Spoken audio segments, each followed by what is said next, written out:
ದೇವರು ಪ್ರೀತಿಸುವ ಪ್ರೀತಿಯ ಬಿಗ್ ಜೆ ಟಿ ವಿ ಪ್ರಿಯ ವೀಕ್ಷಕರಿಗೆ ನಮ್ಮ ಕರ್ತನಾದ ಯೇಸು ಕ್ರಿಸ್ತನ ಹೆಸರಿನಲ್ಲಿ ನಿಮ್ಮನ್ನು ವಂದಿಸಿ ಸ್ವಾಗತ ಬಯಸ್ತಿದ್ದೇವೆ. ಬನ್ನಿರಿ, ಇಂದು ನಾವು ಒಟ್ಟಾಗಿ ಅಧ್ಯಯನ ಮಾಡಿಕೊಳ್ಳತಕ್ಕಂಥ ಒಂದು ಅಧ್ಯಯನ, ಅದು ಕೀರ್ತನೆಗಳು, ದ ಬುಕ್ ಆಫ್ ಸಾಮ್ಸ್ 92 ಸಾಮ್ 92. 92ನೇ ಕೀರ್ತನೆ ಕೂಡ ಅದು ಅನಾಮಧೇಯ ಕೀರ್ತನೆ. ಯಾರು ಬರೆದಿದ್ರಂತ ಗೊತ್ತಿಲ್ಲ, ಆದರೂ ಕೂಡ ದೇವರು ಬರೆದಿದ್ದ ಕೀರ್ತನೆ ಎಂಬುದಾಗಿ ನಾವು ತಗೊಳ್ಳೋಣ. ದೇವರು ನಮಗೆ ಅದರಿಂದ ಮಾತನಾಡಲು ಶಕ್ತನಾಗಿದ್ದಾನೆ. ಮತ್ತು ಈ 92ನೇ ಕೀರ್ತನೆ ಈ ರೀತಿಯಾಗಿ ಮೊದಲನೇ ವಚನ ಪ್ರಾರಂಭವಾಗ್ತದೆ. ಯೆಹೋವನೇ ಅಂದರೆ ಸದಾ ಇರುವಾತನೇ, ಇರುವಾತನೇ, ಆಗಿರುವಾತನೇ, ಇರುವಾತನೇ ಆಗಿರುವ ದೇವರೇ, ಅಥವಾ ಇನ್ನೊಂದು ರೀತಿಯಿಂದ ಸದಾ ಇರುವ ದೇವರೇ. ಆ ಯೆಹೋವನೇ ಎಂಬ ಮಾತು ಎಷ್ಟು ಅರ್ಥಗರ್ಭಿತವಾದದ್ದು ಅಂತ ಹೇಳಿದರೆ, ಇನ್ನೂ ಅದರಲ್ಲಿ 1% ಕೂಡ ನಮಗೆ ಅದರ ಮಹತ್ವ ನನಗಂತೂ ಗೊತ್ತಿಲ್ಲ. ಅದು ಯಾಕಂತ ಹೇಳಿದರೆ, ಆತನು ಎಲ್ಲ ಸನ್ನಿವೇಶಗಳಲ್ಲಿ ಇರುವ ಆತನು. ಕಷ್ಟದಲ್ಲಿ, ದುಃಖದಲ್ಲಿ, ಸಂಕಟದಲ್ಲಿ, ಸಮಸ್ಯೆಯಲ್ಲಿ, ಸವಾಲುಗಳಲ್ಲಿ ಸದಾ ಇರುವ ಆತನು. ಮೊದಲಿದ್ದಾತನು, ಈಗಿರುವಾತನು, ಮುಂದೆಯೇ ಕೂಡ ಇರುವಾತನು. ನಾವು ಇಲ್ದಿದ್ರೂ ಕೂಡ ಆತನು ಇರುವಾತನಾಗಿದ್ದಾನೆ. ಆತನ ಇಷ್ಟ ಏನಂದರೆ, ಆತನ ಹಾಗೆ ನಾವು ಕೂಡ ಸದಾ ಇರುವವರೇ ಆತನ ಜೊತೆಯಲ್ಲಿ ಎಂಬುದಾಗಿ ಬಯಸುವಾತನು. ಆತನ ನಾಮಕ್ಕೆ ಸ್ತೋತ್ರವಾಗಲಿ. ಯೆಹೋವನೇ, ನಿನ್ನನ್ನು ಕೊಂಡಾಡುವುದು, ಪರಾತ್ಪರನೇ ನಿನ್ನ ನಾಮವನ್ನು ಕೀರ್ತಿಸುವುದು ಯುಕ್ತವಾಗಿದೆ, ಒಳ್ಳೆಯದು.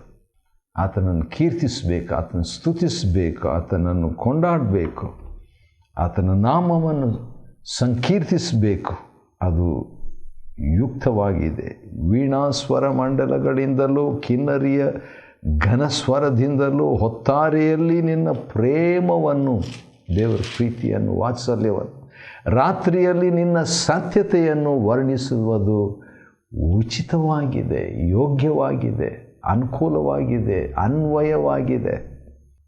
ಯೆಹೋವನೇ, ನಿನ್ನ ಕ್ರಿಯೆಗಳಿಂದ ನನ್ನನ್ನು ಸಂತೋಷಪಡಿಸಿದ್ದಿ. ಯಾರು ಈ ವ್ಯಕ್ತಿ ಗೊತ್ತಿಲ್ಲ, ಆದರೆ ಈ ಕೀರ್ತನೆಗಾರನ ಅಂದರೆ 92ನೇ ಕೀರ್ತನೆಯನ್ನು ಬರೆದಂಥ ಕೀರ್ತನೆಗಾರನ ಒಂದು ಅನುಭವ ಏನಂದರೆ, ದೇವರು ಈ ಕೀರ್ತನೆಗಾರನ ಜೀವನದಲ್ಲಿ ಮಾಡಿದ ಕ್ರಿಯೆಗಳಿಂದ ಅವನನ್ನು ದೇವರು ಸಂತೋಷಪಡಿಸಿದ್ರಂತೆ. ಆದ ಕಾರಣ ಏನು ಉಳಿದಿದೆ ಈಗ? ಸಂತೋಷಪಡಿಸಿದ್ದರಿಂದ ಆತನು ದೇವರನ್ನು ಕೊಂಡಾಡೋದು ಒಳ್ಳೆಯದು, ಆತನ ನಾಮವನ್ನು ಸಂಕೀರ್ತಿಸುವುದು ಒಳ್ಳೆಯದೆಂಬುದಾಗಿ ತಿಳಿಸುವಾತನಾಗಿದ್ದಾನೆ. ನಿನ್ನ ಕೆಲಸಗಳ ದೆಸೆಯಿಂದ ಉತ್ಸಾಹಧ್ವನಿ ಮಾಡುತ್ತೇನೆ. ಈಗಾಗಲೇ ದೇವರು ಸಂತೋಷಪಡಿಸಿದ್ದಾನೆ 92:4. ಆದರೆ ಪಡಿಸಿದ್ದಿ ಅಂತ ಹೇಳುವಾಗ ಅದು ಗತಕಾಲದ ಅನುಭವ. ಆದರೆ ಈಗ ವರ್ತಮಾನ ಕಾಲದ ಒಂದು ಅನುಭವವನ್ನು ಕೂಡ ಕೀರ್ತನೆಗಾರನ 4ನೇ ವಚನದ 2ನೇ ಭಾಗದಲ್ಲಿ ಹೇಳುವಾಗ, ನಿನ್ನ ಕೆಲಸಗಳ ನಿಮಿತ್ತ ಉತ್ಸಾಹ ಧ್ವನಿ ಮಾಡುತ್ತೇನೆ. ಈಗಲೂ ಸಂತೋಷಪಡ್ತೇನೆ, ಸಂತೋಷಗೊಂಡಿದ್ದೇನೆ, ಈಗ ಸಂತೋಷಪಡ್ತೇನೆ. ಯೆಹೋವನೇ, ನಿನ್ನ ಕೃತ್ಯಗಳು ಎಷ್ಟೋ ಶ್ರೇಷ್ಠವಾಗಿವೆ. ಏನು ಕೃತ್ಯಗಳು ನಮಗೆ ಗೊತ್ತಿಲ್ಲ, ಆದರೆ ದೇವರ ಕಾರ್ಯಗಳು ಅವನ ಜೀವನದಲ್ಲಿ ಆದುದರಿಂದ ಆತನು, ಕೀರ್ತನೆಗಾರನು ಸಂತೋಷಪಡ್ತಾನೆ. ನಿನ್ನ ಆಲೋಚನೆಗಳು ಅಶೋಧ್ಯವಾಗಿವೆ ಎಂಬುದಾಗಿ ಹೇಳ್ತಾನೆ. ಈ ಒಂದು ಮಾತನ್ನು ನಾವು ನೋಡುವಾಗ, ಪೌಲನು ಬರೆದಂಥ ಒಂದು ಮಾತನ್ನು ಪತ್ರಿಕೆಯಲ್ಲಿ 11ನೇ ಅಧ್ಯಾಯದಲ್ಲಿ ಬರೆದಿದ್ದನ್ನು ನಾವು ನೋಡಬೇಕಾಗಿದೆ. ನೋಡೋಣ ಬನ್ನಿರಿ. ರೋಮಾಪುರದವರಿಗೆ ಬರೆದ ಪತ್ರಿಕೆ 11ನೇ ಅಧ್ಯಾಯದಲ್ಲಿ 33ನೇ ವಚನ ನೋಡೋದಕ್ಕೆ ಮುಂಚಿತವಾಗಿ ಆ ಹಿನ್ನೆಲೆ ಸ್ವಲ್ಪ ನಾವು ನೋಡೋಣ್ರಿ. ಭಾಳ ಆಶ್ಚರ್ಯವಾದಂಥ ಒಂದು ಹಿನ್ನೆಲೆ ಇದೆ. ಬಹುಶಃ ಇದನ್ನು ಕೇಳಿಬಿಟ್ಟು ನಿಮಗೆ ಶಾಕ್ ಆಗ್ಬೋದು. ನನಗೂ ಆಗಿತ್ತು.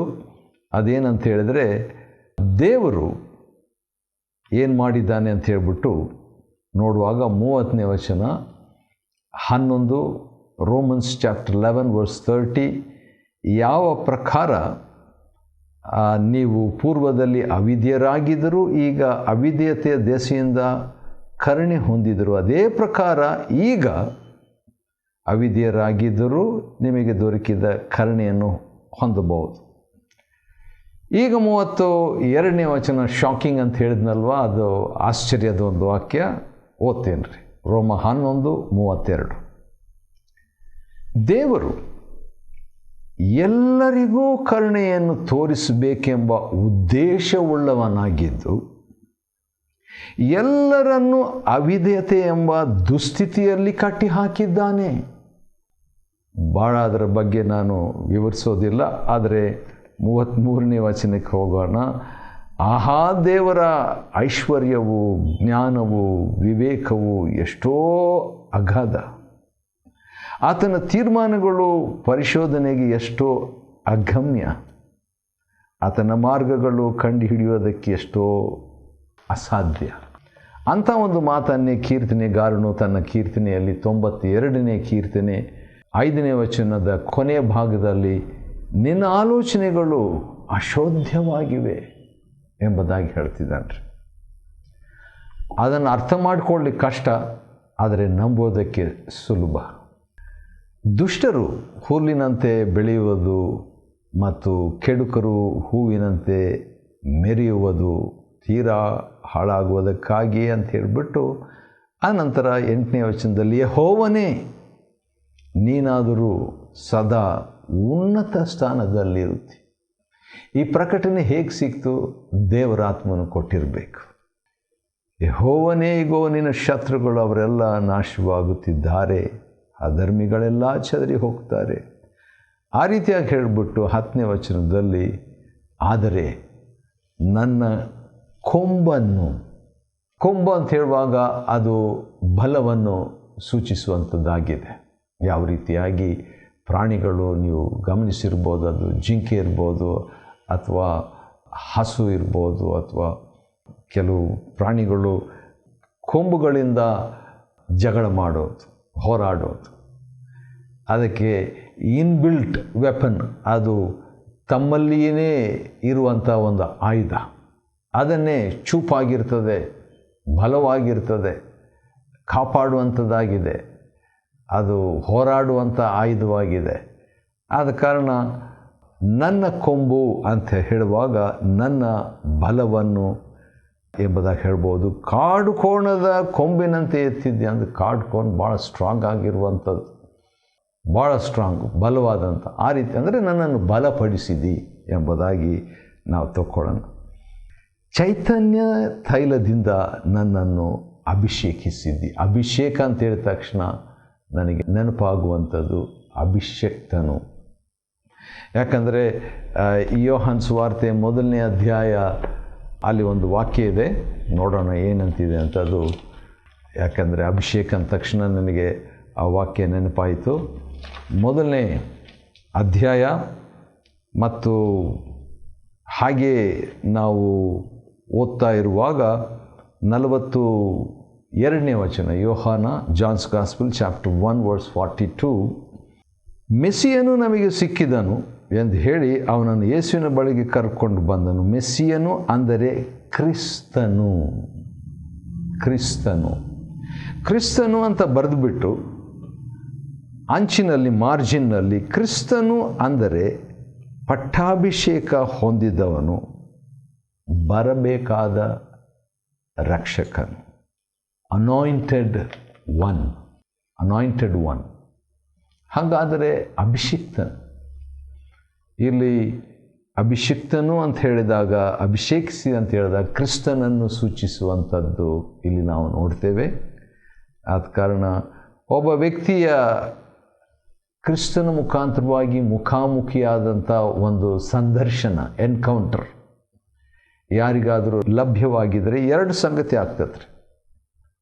ಡ್ಯೂಯಲ್ ರಿಸಲ್ಟ್ ಆಫ್ ಅನಾಯಿಂಟಿಂಗ್, ಅಭಿಷೇಕದ 2 ಪಟ್ಟಿನ ಪರಿಣಾಮ, ಫಲಿತಾಂಶ. ಒಂದು ಏನಾಗ್ತದೆ, ಪರ್ಸನಲ್ ಸ್ಟ್ರೆಂತ್, ವೈಯಕ್ತಿಕವಾದ ಬಲ. ಅದನ್ನು 10ನೇ ವಚನದಲ್ಲಿ ನಾವು ನೋಡಿದ್ದೀವಿ. ನನ್ನ ಕೊಂಬನ್ನು ಕಾಡ್ಕೋಣದ ಕೊಂಬಿನಂತೆ ನೀನು ಮಾಡಿಬಿಟ್ಟಿದ್ದಿ ಅಂತ ಹೇಳ್ತಾನೆ, ಎತ್ತಿದ್ದಿ ಅಂತ ಹೇಳ್ಬಿಟ್ಟು. ಅಭಿಷೇಕದ ಮೊದಲನೇ ಪರಿಣಾಮ, ವೈಯಕ್ತಿಕವಾಗಿ ನಾವು ಬಲ ಹೊಂದ್ತೀವಿ. ಯಾವುದಕ್ಕೆ? ಪಾಪದ ಮೇಲೆ ಜಯ ಹೊಂದುವುದಕ್ಕೆ. ಎರಡನೇ ಅಭಿಷೇಕದ ಎರಡನೇ ಒಂದು ರಿಸಲ್ಟ್ ಮುಂದಿನ ವಚನದಲ್ಲಿದೆ. ಇದು ಈಗಾಗಲೇ 10ನೇ ವಚನ ನಾವು ನೋಡ್ತಿದ್ದೇವೆ. 11ನೇ ವಚನದಲ್ಲಿ ಇನ್ನೊಂದು ಪರಿಣಾಮ, ಇನ್ನೊಂದು ಫಲಿತಾಂಶ ಅಭಿಷೇಕದ ಏನಂದರೆ, ನನ್ನ ಶತ್ರುಗಳಿಗುಂಟಾದ ದುರ್ಗತಿಯನ್ನು ಕಣ್ಣಾರೆ ಕಂಡಿದ್ದೇನೆ. ಅಂದರೆ ಅರ್ಥ, ವೈರಿಯ ಮೇಲೆ ಜಯ. ಮೊದಲನೇದು ಪರ್ಸನಲ್ ಸ್ಟ್ರೆಂತ್, ವೈಯಕ್ತಿಕವಾದ ಬಲ. ಎರಡನೇದು ವೈರಿಯ ಬೀಳುವಿಕೆ, ಎನಿಮೀಸ್ ಫಾಲ್. ವೈರಿ ಅಂತ ಹೇಳಿದ ತಕ್ಷಣ ನನಗೆ ನೆನಪಿಗೆ ಬರುವಂಥದ್ದು, ಹೌದು, ಕನಿಷ್ಠ 2 ವಿಧವಾದ ವೈರಿಗಳು, 3 ಅಂತ ಕೂಡ ಹೇಳ್ಬೋದು.